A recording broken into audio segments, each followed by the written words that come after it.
Good evening. Please come to the next important accounting standard, and that is called borrowing cost. This is a very important standard because you will find its reference in some other standard also. Like when you study AS-10, you will find it is mentioned about borrowing cost. Or when you studied AS2 inventory, there also there was a reference of accounting standard 16. Practically also, this standard is very useful because many companies in India have borrowed huge sums of money. So when you borrow money, there is a borrowing cost. The question is, what should be the treatment of the borrowing cost? So you will reply, what are the possible treatment of borrowing cost? What are the possible treatment of borrowing cost? What can you do with borrowing cost? Please reply, where will you transfer the borrowing cost? I have paid interest 10 lakh rupees.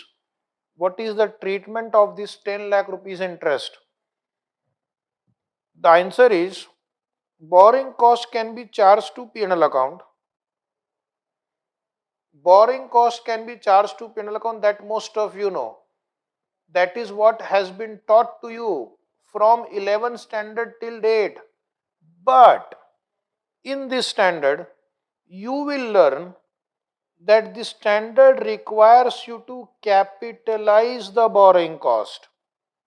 The standard requires you to capitalize. Capitalize means you add to the cost of the asset. You add to the cost of the asset, or borrowing cost can be deferred and amortized. Like for example, discount or premium on debenture. Discount or premium or debenture, they are amortized and then they are written off over the life of that debenture. The focus of this standard is whether borrowing cost can be capitalized or not, and if yes, under what condition borrowing cost can be capitalized. So that is my point of discussion. Okay, and this standard is important because a wrong treatment of borrowing cost will affect P&L account and will affect balance sheet. How? Suppose, let us say, Bharti Airtel Limited.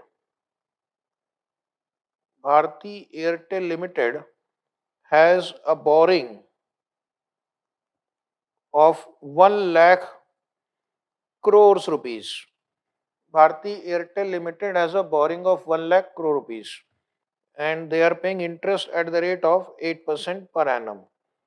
So if I multiply the total interest they have to pay is 8,000 crore rupees per annum. Total interest only they are paying 8,000 crore rupees per annum, and there are many such companies which have borrowings in thousands of crores of rupees. Now 8,000 crore, if you charge to P&L account, profit will reduce by 8,000 crore. Okay, in balance sheet your net worth or shareholder fund will reduce by 8,000 crore.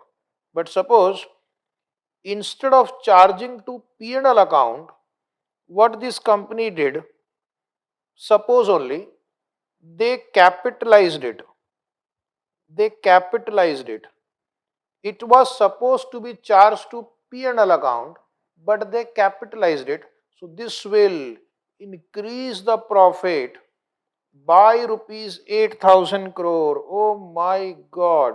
So company can increase the profit by simply capitalizing the borrowing cost, which actually should have been charged to P&L account. My net worth will also increase. Higher the profit, higher the net worth. Is it right? So my net worth will also go up. Wonderful. So therefore the standard says you don't decide which borrowing cost should be capitalized and which borrowing cost should be charged to P&L account. We will guide you. If the borrowing cost is eligible for capitalization, we will allow you to capitalize. If borrowing cost is not eligible for capitalization, then will not allow you to capitalize, and therefore your financial statements will reflect true and fair view of profitability position and the financial position. So with that objective, this standard was introduced. So your first paragraph, scope paragraph, says the objective of this standard is to prescribe the accounting treatment for borrowing cost. So we are not going to discuss anything else in this chapter. Our only discussion would be the treatment of borrowing cost, what AS-16 has to say about it, and second is the scope. In second line, you just mention their scope. The standard is to be applied in accounting for borrowing cost, and this standard does not deal with, underline, does not deal with actual or imputed cost of owner's equity or any other item forming part of equity but not classified as a liability. So listen to me carefully. We have in our balance sheet equity share, preference shares. Equity and preference share, they form part of shareholders fund, which you have studied in company final account. Equity share capital and preference share capital will form part of shareholder fund.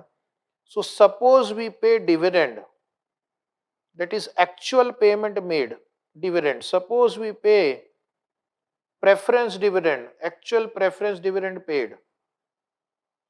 This is not treated as borrowing cost because these are not borrowed money.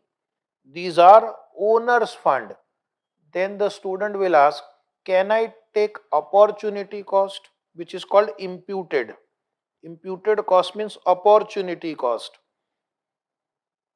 Opportunity cost means if this money was invested somewhere else, if the funds were invested at some other place, then what rate of return I could have earned? Ultimately, you have invested money here, you could have invested elsewhere. The standard says even imputed cost is not allowed. Sorry.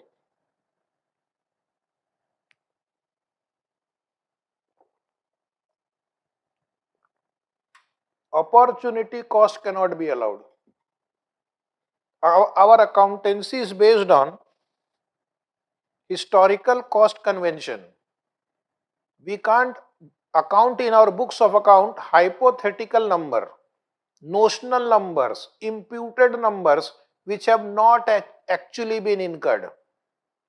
So standard says what you have not actually incurred, forget it. You are not allowed to treat any payment made to equity share capital, preference share capital as borrowing cost. So these are outside the scope of the standard.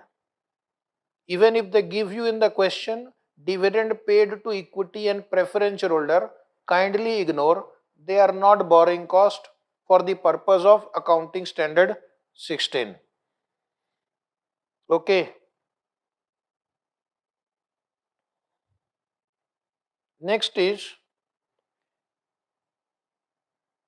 we are going to now discuss two important definitions.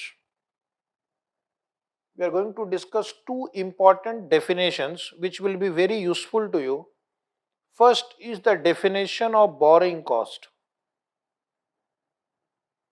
What is borrowing cost? What is borrowing cost?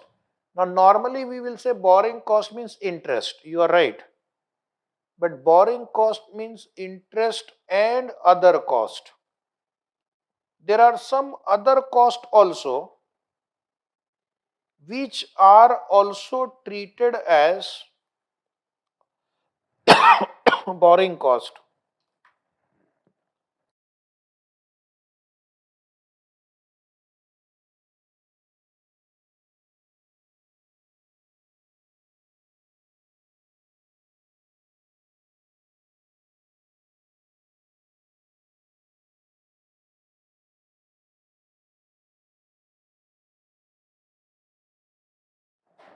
Sorry for that bad throat. Okay. So borrowing cost will include not only interest, it will include some other cost also. Which other cost? Those other cost which are incurred in connection with borrowing of funds. Those other costs which are incurred in connection with borrowing of money. You have to read it together. Those other costs which are incurred in connection with borrowing of fund. For example, when you go to take a bank loan, what bank says? Sit down. You will sit down. Then the bank says, take this form. You take the form. Then they will say, okay, we are going to give you the loan, but then you will have to pay processing fees, loan processing fees. Then they will say, you will have to pay documentation fees. Then they will say, you have to pay stamp duty. Okay. Oh my God. These are also borrowing cost. Sometimes if I have to take a loan, I am a layman, ordinary man. I don't know how to approach a bank. I don't know how to approach a bank. So what do? I take the help of a chartered accountant like you people. And this chartered accountant prepares a project report. Then based on this project report, I apply for the loan. The CA charges me some kind of commission, whatever you call it, commission or fees or brokerage. They will say we will take 2% of the loan amount as our project fees, project report fees. Even this is, even this is borrowing cost because it is incurred in connection with borrowing of funds. So the standard has given a list of items which will be included in borrowing cost. So this can be a theory question also. What are the borrowing cost as per AS-16? So you will say borrowing cost includes. Includes means the definition is not exhaustive. Anything which is not mentioned here can also be a borrowing cost if it is related to borrowing of funds. So first is interest charges, next is commitment charges. Commitment charges means bank charges. Bank charges for keeping the funds ready.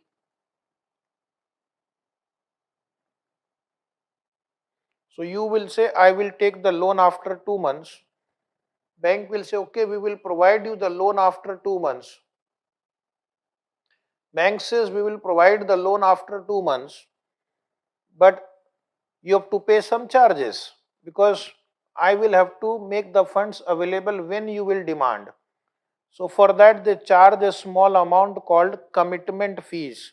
Bank has committed to provide you funds when you will require it. Okay. Then as I said, amortization of discount or premium related to borrowing. If you have issued debenture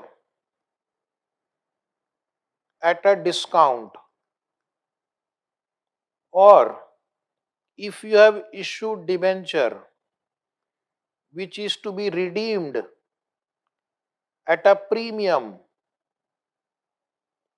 which is to be redeemed at premium, then what normally we do, we amortize this discount or we amortize this premium over the life of the debenture.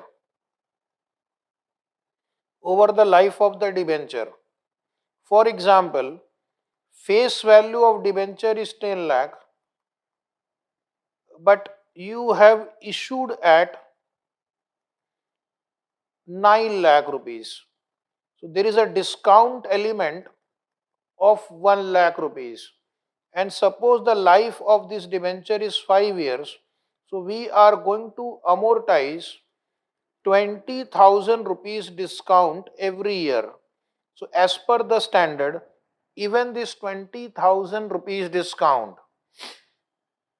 even this 20,000 discount which you are amortizing every year will also be called as borrowing cost. Or similarly, if you have issued debenture, issued 10 lakh, but you have to pay a redemption premium, you have to pay a redemption premium of 50,000 rupees. The life is 5 years. So you have to amortize annually you have to amortize 10,000 rupees. This annual amortization of premium on redemption of debenture is also borrowing cost. Although so far no question has been asked on this adjustment. Still, next point, number 3, amortization of ancillary cost incurred for arrangement of borrowing. This I have explained. Ancillary cost means fees, commission, brokerage, processing fees, stamp duty, and many other such charges. And many other such charges are called incidental or ancillary cost related to borrowing. Then we have finance charge under finance lease that you will study in AS-19 leases. So when you take the asset on finance lease, you are paying finance charge to the lessor. Even this finance charge paid to the lessor is also called borrowing cost because it is like interest only. It is similar to interest only. Next is point number 4 or 5, exchange difference. Very important because soon I am going to solve 2 questions on this point only. Mark important. Very soon we are going to solve question on this point only. Exchange difference to the extent regarded as an adjustment to interest cost. Exchange difference to the extent regarded as an adjustment to interest cost. Now the student will ask me a query. What is the meaning of exchange difference to the extent regarded as an adjustment to interest cost? This is very interesting. You can't even visualize what I am going to explain to you next. So continuously pay attention. This is really important now. Now what happens? You are an Indian company. You borrow from USA. Now please tell me, why do Indian company borrows from USA? Please reply. Why will Indian company borrow from USA? Please reply. Why will an Indian company borrow from USA? If you want to understand this concept, you have to answer. Why will an Indian company borrow from USA? What is the benefit? Please reply. Okay, so the benefit is interest rate is very low.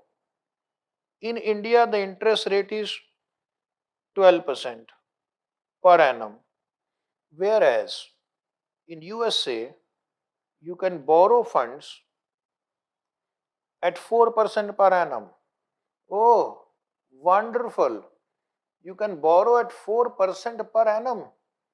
So everybody should run to USA. Everybody should pack their bag, go to USA, borrow money at 4%. But why it does not happen? Why I am sitting here shouting every day for 4 hours? Why don't I simply go to USA and borrow money at 4% and lend to somebody in India at 12%, 8% I will earn? Why it does not happen? Because of exchange rate fluctuation. Because of exchange rate fluctuation. Exchange rate fluctuation. So there is benefit in interest rate because we get lower interest rate, but there is a loss due to exchange fluctuation. There is a loss due to exchange fluctuation. You have studied accounting standard 11. So today I will require some knowledge of AS-11 also. In accounting standard 11 you have seen, suppose you have taken a loan $1 lakh. When you had borrowed money, the rate of exchange was 50. When you had borrowed money, the rate of exchange was 50. So 50 lakh rupees you received. After 1 year, when you go to repay the loan, the exchange rate is 60. Oh my God. So you have to pay 60 lakh rupees. Oh, so what is the exchange loss here? Exchange loss is 10 lakh. Exchange loss is 10 lakh, and that is just because the exchange rate changed from 50 rupees to 60 rupees. The numbers are just for understanding purpose. Numbers are just for understanding. Now what the standard says, on one hand, you have exchange loss. On the other hand, you have interest saved due to foreign currency borrowing. Now you see the interesting part. Because you have borrowed money, you suffered exchange loss, but at the same time, you saved the interest. So what I am going to do, this exchange loss I am going to divide into two parts. To the extent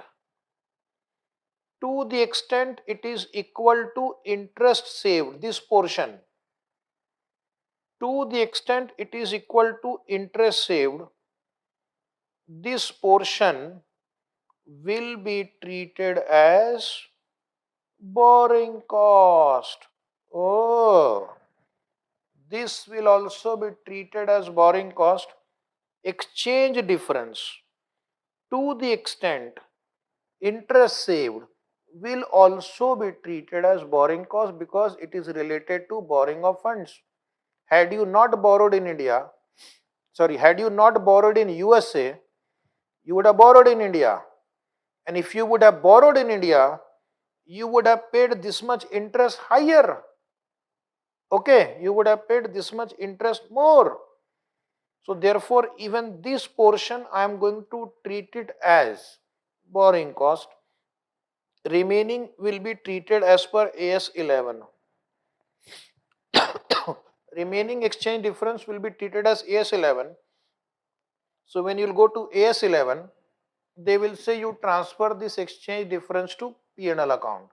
So what I will have to do, when a borrowing is in foreign currency, I need to calculate exchange loss, I need to calculate interest saved, To the extent interest saved, to the extent interest saved will be treated as borrowing cost. To the extent interest saved, exchange difference will be treated as borrowing cost, and remaining exchange difference will be given treatment as per AS-11. So exchange difference to the extent interest saved will be treated as borrowing cost as per this standard. Excess exchange loss will be given treatment as per AS-11. Okay, so that is what this line says. Exchange difference to the extent regarded as an adjustment to interest cost will be treated as borrowing cost. Will be treated as borrowing cost. So now you are right. So let us solve one question on this. You will find one example, one printed in your book. This example has three situations. Situation 1, situation 2, situation 3. Okay. Situation 1, situation 2 and situation number 3. So what I am going to do, I am going to explain 1 and 2 and 3 you do as homework. So you mark 3 as homework. Okay. You mark 3 as homework. So what is situation number 1? I am going to just write down the main numbers required for situation number 1. Question is printed in your book, so you don't worry. A company borrows 20,000 US dollar. When they had borrowed this $20,000, that day the rate was rupees 45 and the company had borrowed on 1st April 2010. But and the rate of interest was 6% per annum for US borrowing. On 31st March 11, end of the year, the rate is 48. Local interest rate. Local interest rate means in India, if you borrow, the interest rate is 12%. In India, if you borrow, the interest rate is 12%. What is the borrowing cost? What is the borrowing cost? As per, just forget this line. What is the borrowing cost as per AS-16? Question is, what is the borrowing cost as per AS-16? Then you will wonder what is so great about this question. This question is important. You have borrowed $20,000 at 6%. Why did you borrow at 6%? To save interest. But what happened? When you borrowed money, the exchange rate was 45. And after 1 year, the exchange rate is 48. So therefore, there is a exchange loss. So the standard says that portion of exchange loss which is equal to interest saved will be treated as borrowing cost and remaining exchange difference will be treated as per AS-11. Okay. So first I am going to explain to you and then we will read the answer. You can read the answer yourself later. Only concentrate on understanding. What is the interest paid on US loan? First we will calculate interest paid on US loan. We have borrowed $20,000. So I am going to calculate interest in dollar first into 6%. So I have to really pay 20,000 into 6%. How much is that? I have to pay $1,200. When will I pay interest? At the end of the year. So at the end of the year, the rate of exchange is 48 rupees. When I go to make the payment, the rate of exchange is 48. Interest will be paid at the end, not at the beginning. So I will take the end rate. So please calculate 20,000 into 6% into 48, 57,600 I have to pay. This should be one calculation, which is actual interest paid. Actual interest paid is always the borrowing cost. So this is one borrowing cost. This is one borrowing cost in our calculation. Second thing I will calculate exchange loss. Second thing I will calculate exchange loss. So exchange loss will be $20,000 we have borrowed. Exchange rate has increased from 45 to 48. So this is a loss of rupees 60,000. The value of my liability has gone up by 60,000 rupees. This is called exchange loss. Now the third calculation I will do, interest saved if borrowed in India. Answer is printed in your book. Had you borrowed in India, you would have paid uh, interest at the rate of 12%. But in USA, you are paying 6%. So how much is the interest saved? So for that, I need to first find out how much amount I would have borrowed in India. How much amount I will borrow in India today if I want $20,000 and today the rate is 45, the equivalent amount you would have borrowed in India, the equivalent amount you would have borrowed in India would have been 20,000 into 45. Today, $20,000 is equal to 9 lakh rupees. So either I borrow 20,000 or I borrow 9 lakh, they are equal today. So I will borrow 9 lakh and I will pay interest 12% on this. This is what I would have paid in India. That is notional number because actually I have not borrowed in India. I am only comparing. If I would have borrowed in India, how much I would have paid. So that is something. And actual interest paid is 57,600. So my dear student, please tell me what is the benefit of borrowing in USA. I saved 50,400 rupees. Oh my God. I saved 50,400 rupees. I actually paid only 57,600. Had I borrowed in India, I would have paid 1,08,000. So interest saved is 50,400. Interest saved is 50,400. Okay. Is everybody able to understand? I would have paid, once again, I would have paid 1,08,000 if I would have borrowed in India, but actual interest paid is only 57,600. Therefore, I could save 50,400 rupees interest saved. Now, what the standard says, what is your exchange loss? Your exchange loss is 60,000. This you divide into two parts.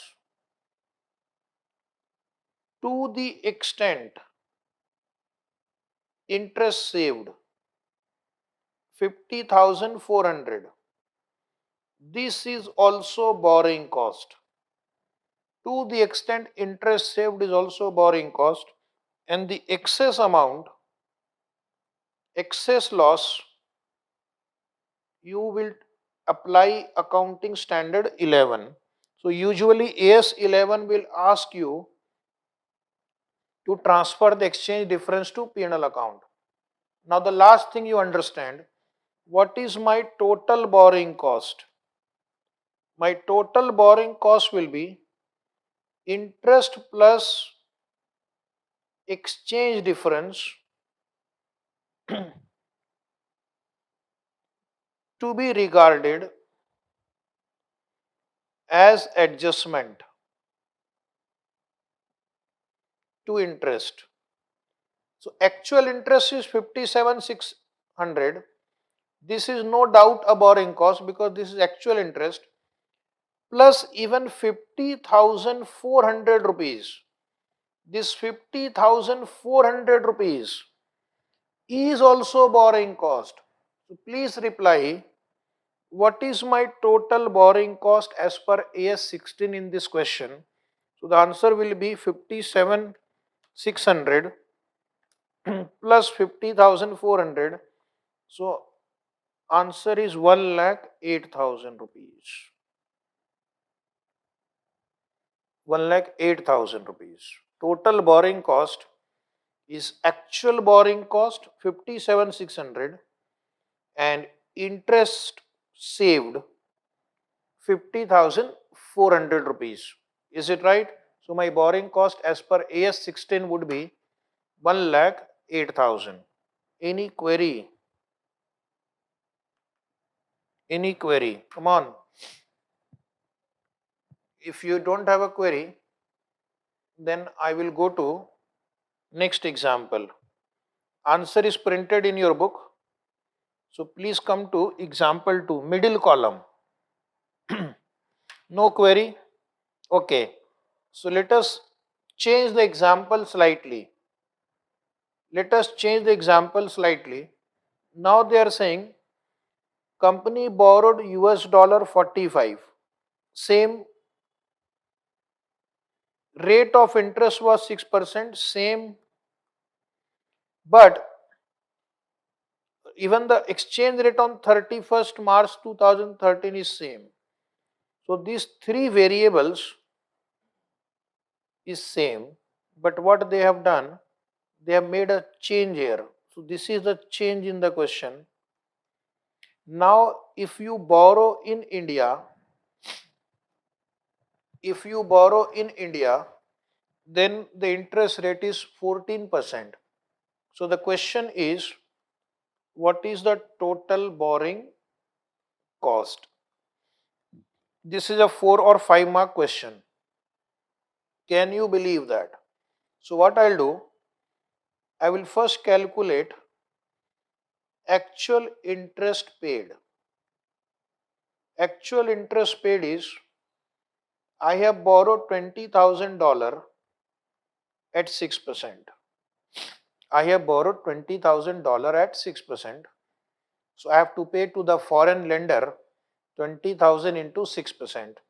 But when I go to make the payment at the end of the year, the exchange rate is 48. So I have to pay 57,600 rupees. So once again, the first calculation is same. I have to pay 57,600 actual interest to be paid. Second thing, I will calculate exchange loss. When I borrowed $20,000, the rate was 45. At the end of the year, the rate is 48.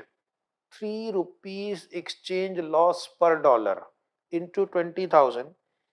So I have an exchange loss of 60,000 rupees. Up to this, the answer is same. Then we will calculate interest saved. How much interest did we save? Same calculation. 20,000 into 45. 9 lakh I would have borrowed at the rate of 14%. This is the interest you would have paid in India minus actual interest paid on dollar borrowing is 57,600. So can somebody tell me how much is the interest saved this time? How much is the interest saved this time? Please reply. So one student is saying 68,400. Oh, 68,400 rupees is the interest saved. Now you see there is a problem. My exchange loss is 60,000, but my interest saved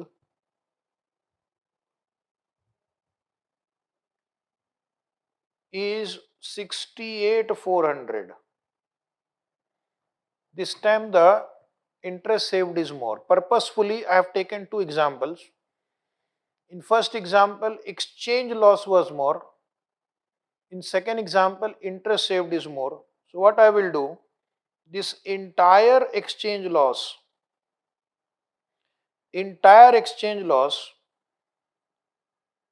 of 60,000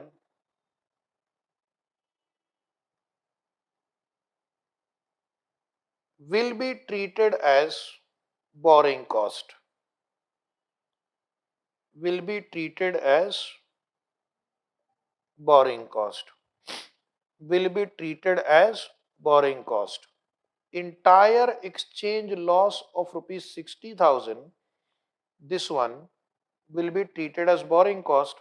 So my total borrowing cost will now become actual interest 57,600. This is my first working, and this note which says the entire exchange loss will become borrowing cost. So can you tell me now what will be the total borrowing cost under this example? What will be the total borrowing cost under this example? So the answer will be 57,600 and plus 60,000, which comes to 1,17,600. 1,17,600. Is it right? 1,17,600. Most of you got it right. Now the $1,000,000 question is, this portion of interest saved you have considered here. What about this excess interest saved? What is the treatment? Do you have any treatment of excess interest saved? Do you have any treatment for excess interest saved? Any answer? You have saved 8,400 rupees more. You have saved 8,400 rupees more. So do we have any excess treatment? Do you have a treatment of excess interest saved? So you will say, you can write it also if you want, no treatment. No treatment of excess interest saved, because it is a notional amount. Because it is a notional amount. You can write down nearby. Because it is a notional amount. What is a notional amount?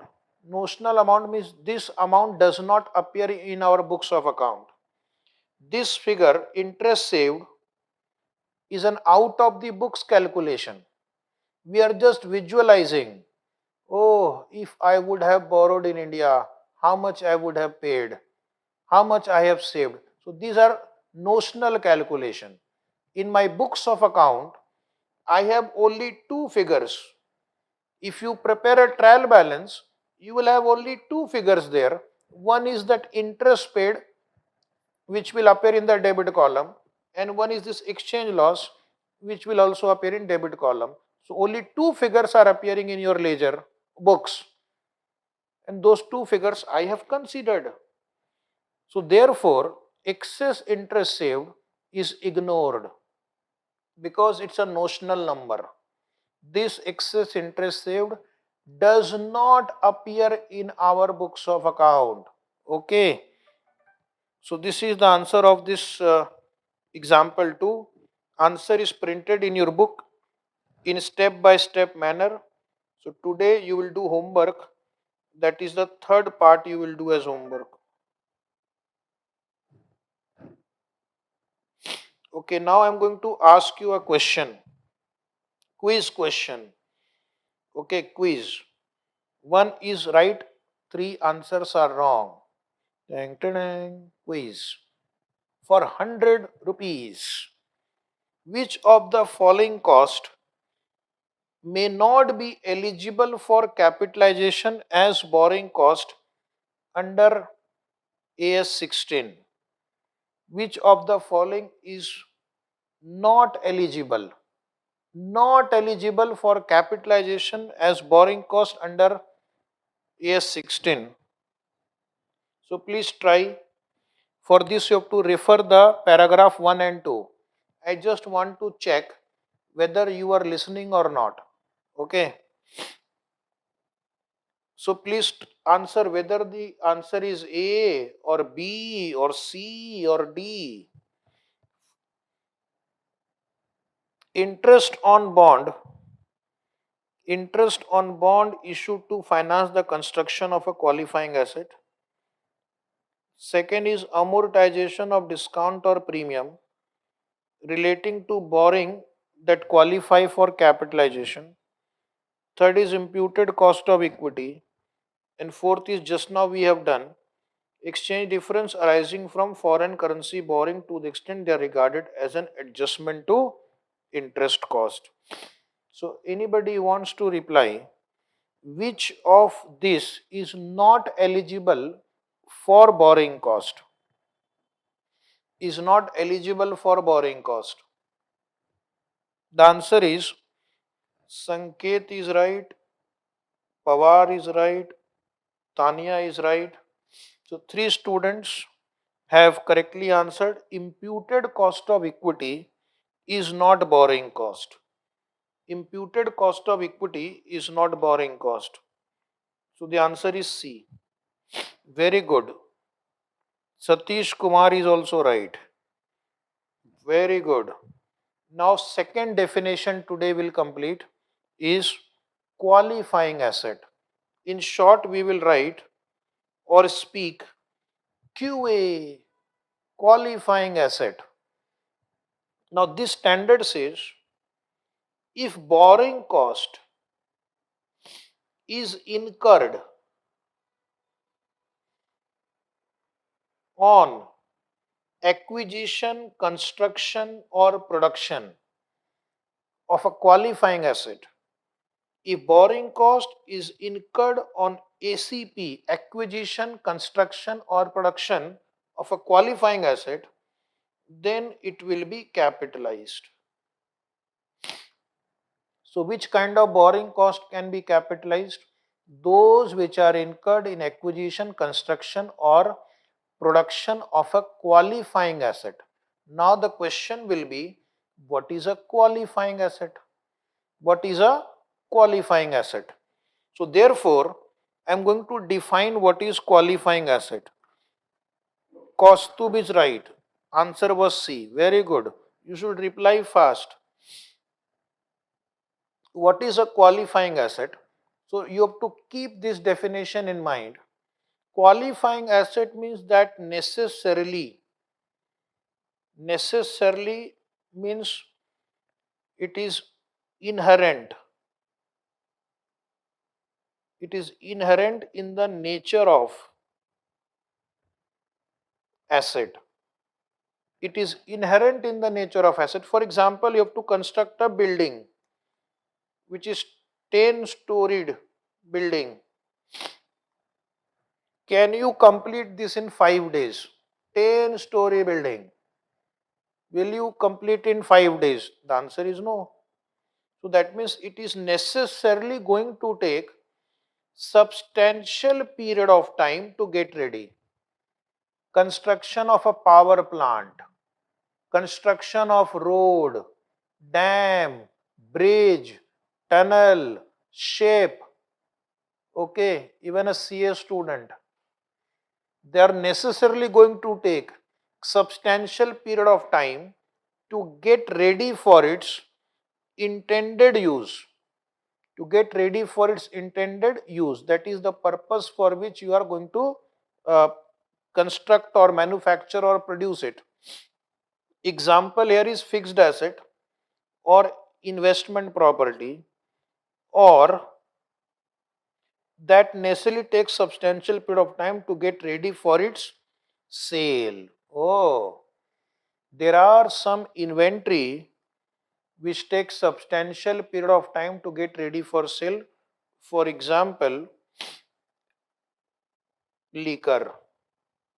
Okay, they might take some years to get ready for its intended sale.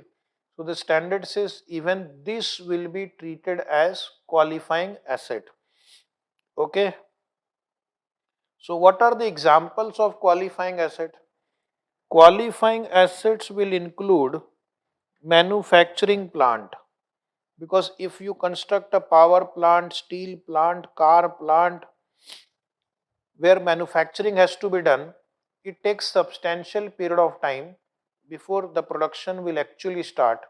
Power generation facility, okay, inventories that require substantial period of time to be brought to the saleable condition. For example, liquor, even timber, okay. Then a toll bridge that usually takes more than 1 year to build. A ship that normally takes 1 to 2 years to complete. Investment properties like building, okay, they take substantial period of time to get ready. So the standard says these are qualifying asset, and borrowing cost, if incurred on qualifying asset, will be capitalized. Borrowing cost, if incurred on qualifying asset, will be capitalized. Then what is not qualifying asset? What is not qualifying asset? So they have mentioned here that inventories which are routinely manufactured, inventories which are produced routinely, daily, okay, inventories which are produced in large quantity on a repetitive basis over a short period. Okay, so let us say this is the calculator. Okay, this will come under this kind of heading. This company Casio must be manufacturing 1,000 calculators every day, not a qualifying asset. Or say this pen, okay, although it is an electronic pen, but similar pen that you are using, or let us say this pen, is it a qualifying asset? The answer is no, because these are routinely manufactured in large quantity on a repetitive basis. More importantly, it does not take substantial period of time to get ready. So therefore, such inventory items are not qualifying asset. Okay, tell me, uh, Indica car, can it be a qualifying asset? Indica car, is it a qualifying asset? The answer is no, because every day they manufacture 200, 300 cars. But if it is a designer car, specifically designed for a particular customer and it takes substantial period of time, it might be a qualifying asset. Okay. Then next is asset which are ready for intended use at the time of acquisition. When you purchase the asset, it was ready for intended use, ready to use asset. For example, this question comes in the exam. A company purchases a car and company takes car loan. company pays interest on car loan, can this interest be capitalized over the cost of the car? The answer is no, because the car is in a ready to use condition. Not only car, suppose you buy an aeroplane, okay, for your personal use, and you have paid 3 crore rupees to buy, and you have borrowed money to buy aeroplane, you pay interest on this borrowing money. This is not to be capitalized. The reason being, this aeroplane was already in a ready to use condition. So any asset which is ready to use at the time of acquisition is not a qualifying asset. And if it is not a qualifying asset, dear friend, borrowing cost related to that asset cannot be capitalized. So the important condition is that it must be a qualifying asset. Now the definition of qualifying asset is an asset that necessarily takes substantial period of time. What is substantial period of time? What is substantial period of time? Is it 1 month, or is it 1 week, 1 year, 3 year? Ask a CS student. Even 3 hours may be substantial period of time. Okay. So somebody has to define what is substantial, because it involves judgment. For somebody, 3 hours can be substantial. For somebody, 3 years also may not be substantial. So therefore, the institute have said in accounting standard interpretation 1 that ordinarily a period of 12 months is a substantial period of time. So what they are saying is, ordinarily, generally, 12 months is a substantial period of time. However, understand, very important double underline, unless a shorter or a longer period can be justified. So this is my cutoff line, 12 months. Less than 12 months, more than 12 months. Now the standard says, or this accounting standard interpretation says, normally take cutoff period as 12 months. However, less than 12 months can also be justified. Can also be justified. For example, I have to construct a building. Example, listen to me carefully, because there are some questions in the book where the asset gets ready in 9 months. I have to construct a building. Normally, a building would require 1 year to complete. Normally, a building would require 1 year to complete if you work as per the normal speed. But what I did, I worked 24 hours every day, non-stop. No Sunday, no Monday, no Diwali, no Holi, no Dashera, no any other festival. No Guru Nanak Jayanti, no Ramjan, no Eid, no Gandhi Jayanti. And then I have kept double staff. Normally this would require 100 staff, 100 employee. I have employed 200 persons to construct this building. So what will happen? Building which normally takes 12 months to complete, we have completed in 8 months only.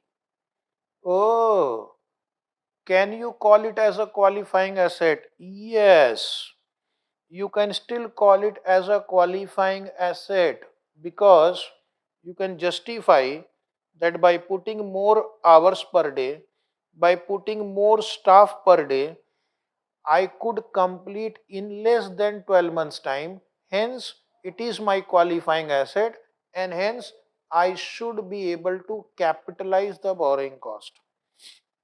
So what the student will do? The student will check in the question usually, 12 months or less than 12 months. So even if it is around 9 months, 10 months, 8 months, you can assume it is a qualifying asset and you can simply solve by applying AS-16. There are a few questions in the book where the asset got completed in 10 months. Now the student will say, what should I do? By looking at the question, you can understand that this is a problem of AS-16 and you can assume 10 months also as substantial period of time. Calculate the borrowing cost to be capitalized. So one more quiz for you. Answer this quiz on the screen. Let me see whether you are listening to me or not and whether you are understanding or not. So quiz number 2 for 200 rupees. Which of the following may not be considered as a qualifying asset? May not be considered. So please find out from your knowledge that you gained today, which is not a qualifying asset. So three items are qualifying, one is not qualifying. So you have to identify not qualifying asset. Think and answer. I will give you 30 seconds to think.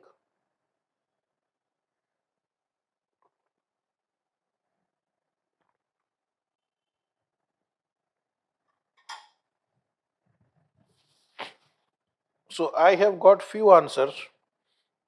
A power generation plant that normally takes 2 years to complete is a qualifying asset. An expensive private jet that can be purchased from a local vendor, it is a ready to use, not a qualifying asset. The answer is B. Sanket, Pawar, Tanya, Prithvi, Neelam, they have given me the correct answer. A toll bridge that takes more than 1 year to build is a qualifying asset. Ship that takes 1 to 2 years to complete is a qualifying asset. So most of you gave the correct answer. I am very happy that you are listening to me. This is one of the very interesting standards and you are surely going to enjoy this. Today's topic is very interesting. So come to your book, paragraph number 3, eligible borrowing cost. Which borrowing cost is eligible for capitalization? Which borrowing cost is eligible for capitalization? So this standard AS-16 says, which is a very important line, those borrowing costs which are directly attributable, that means you can directly link it to the acquisition or construction or production of a qualifying asset. So the standard says borrowing cost which can be directly linked to a qualifying asset, whether it is acquisition or construction or production. It can be for acquisition also. For example, you may use a machine in construction of a building. This machine will be fitted in this building construction. Machine may be ready, but we need to construct the building where this will be required. Construction is okay, building construction, dam construction, and production can be of inventory also. So what the entity has to prove, that this borrowing cost is directly attributable to the acquisition, construction and production of a qualifying asset. If the answer is yes, then they will be capitalized. Now how do I check? How do I check whether the borrowing cost is directly attributable? Your query is, how do we check borrowing cost is directly attributable? So you have to see if this qualifying asset would not have been there. Suppose this is my balance sheet. In balance sheet we have a qualifying asset of 3 crore and on the other hand we have borrowing of 8 crore also, suppose. So you have to think, if this qualifying asset was not there, will my borrowing be also the same, or will my borrowing level will be lower?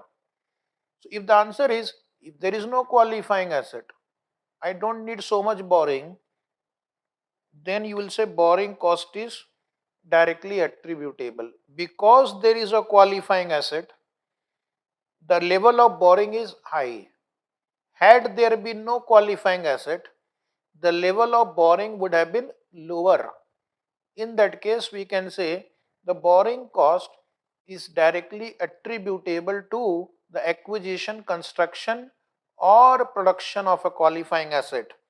And if the answer is yes, then such borrowing cost will be capitalized. Such borrowing cost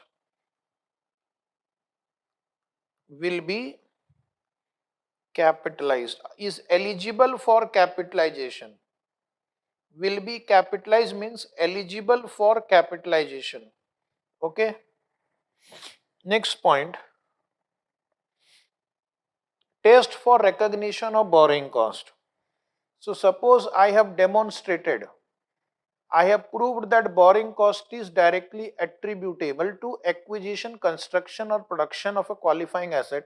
Will you still capitalize it? So before you capitalize it, just ask two more questions. Question number one, ask yourself whether the qualifying asset will result in future economic benefit to the enterprise. This qualifying asset over which we are going to capitalize the borrowing cost, will it result into future economic benefit to the enterprise? If the answer is yes, then you will capitalize. If the answer is no, this asset will not generate future economic benefit, then do not capitalize. Then do not capitalize. Okay. So you will tell me, you will ask me, give me the example of a qualifying asset which will not generate future economic benefit. Oh, there is a qualifying asset, but it does not generate future economic benefit. Example, loan taken to construct a school building. School building is a qualifying asset because it will take substantial period of time to get ready.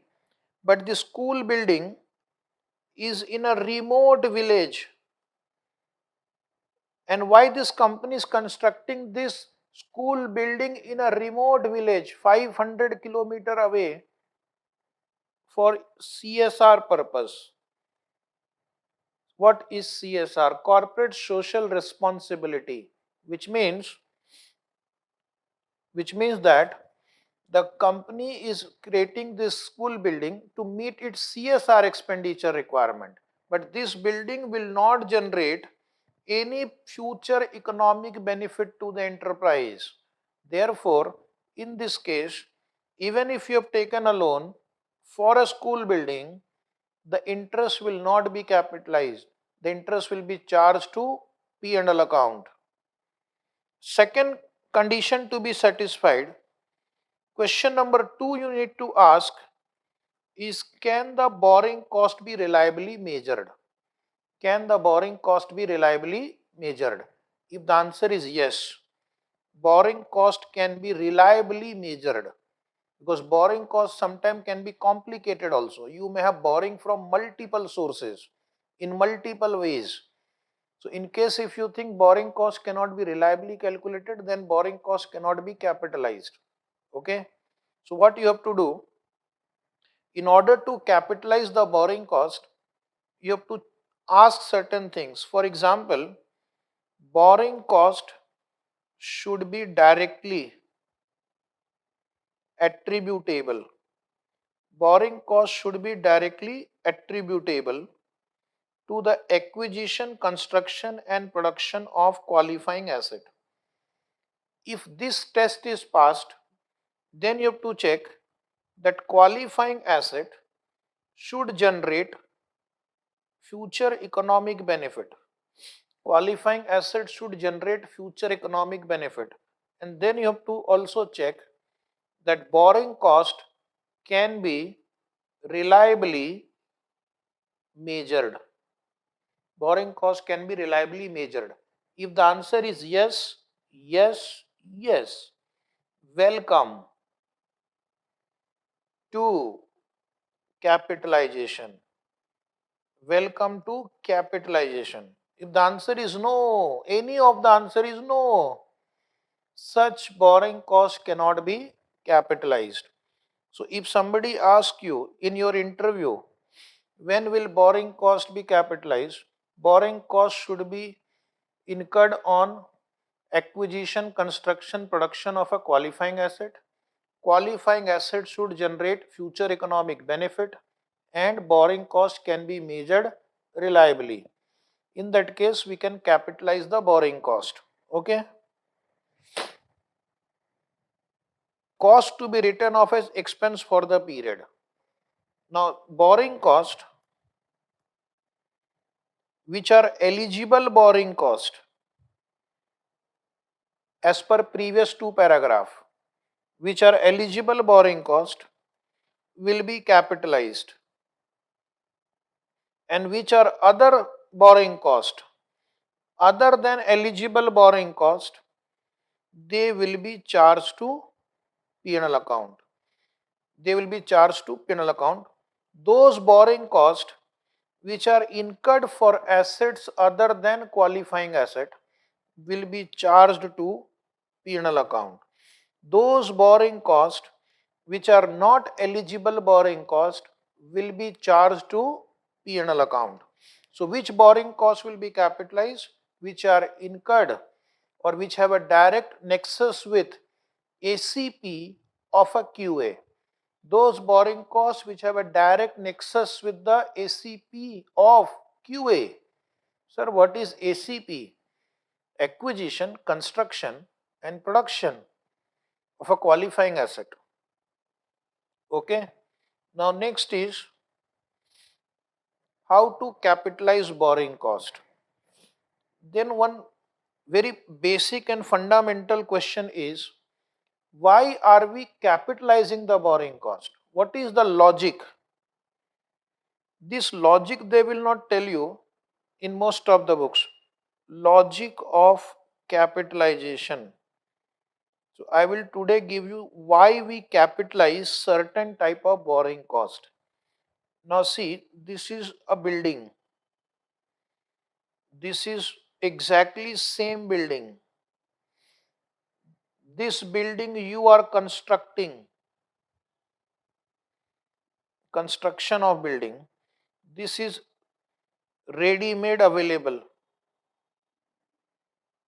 Understand the logic which they will not write in the study material. Now there are two identical building. One is ready-made available and one is you have to construct.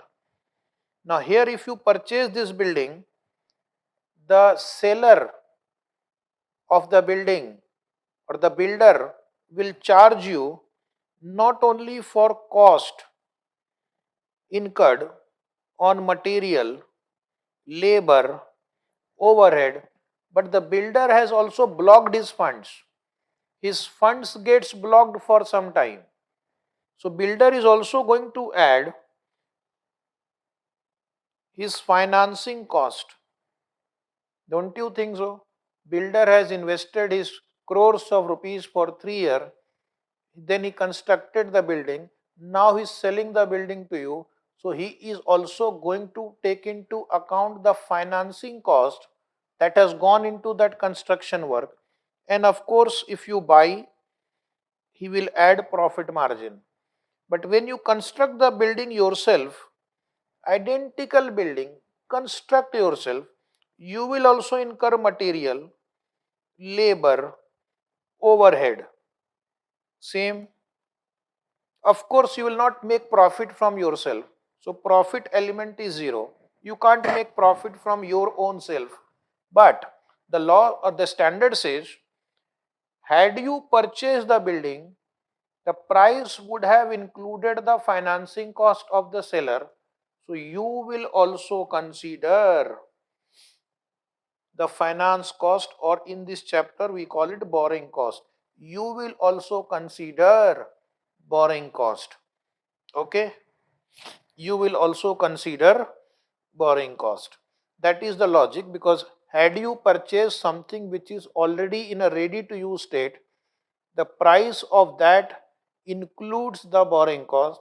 So when you are constructing or manufacturing or acquiring for your own purpose, you should also include the financing cost. So somebody who has purchased something ready made and somebody who has constructed, these two figures will become comparable. This will become comparable. So the only difference between the two building cost would be the profit margin of the seller. So that was the reason we capitalized the borrowing cost. Borrowing costs are of two types. Borrowing costs are of two types. One is called specific borrowing and one is called general borrowing. So in your book, paragraph number 5, borrowing cost will be specific borrowing. What is the meaning of specific borrowing? As the name suggests, specific borrowing costs are incurred specifically for acquiring a particular qualifying asset. Very simple. Here the borrowing is for specific qualifying asset.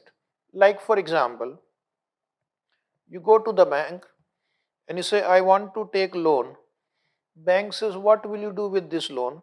So you will say, I will use this loan for construction of this factory, construction of this building, or whatever. So in this case, the loan is taken specifically for a particular purpose. That is called specific borrowing cost. Okay. So what we will do, in case of specific borrowing cost, the amount to be capitalized is very easy to calculate, because here I am just going to take actual borrowing cost, whatever borrowing cost I have actually incurred. So you can know from your bank statement how much actual interest or actual borrowing cost you have incurred. But sometimes I am not able to utilize the entire amount immediately. So we may park the amount, we may invest that amount temporarily for some per period, so that at least we can generate some income. Let us say the bank gave you 20 crore rupees loan today. This loan is to be used for construction of a building. Now my learned student will reply, will you utilize the entire 20 crore rupees on day one? Let us say I give you 20 crore rupees to construct a building. Will you utilize the entire amount on day one? Will you spend everything on day one, 20 crore rupees? What is your answer? So you will say, no sir. How can we spend entire 20 crore on day one? You will say, we will probably spend 5 crore rupees today, 5 crore after 1 month, 5 crore after 3 months, 5 crore after 6 months, right? Okay, so the student is saying that 20 crore loan we will receive today, but I am going to spend like this. I am going to spend like this. After 1 month, 3 months, 6 months, 8 months. So are you going to keep the money idle in your current account, or you are going to invest it? Suppose here I spent 5 crore in this period. I still have 15 crore rupees with me. You will not keep 15 crore rupees in your current account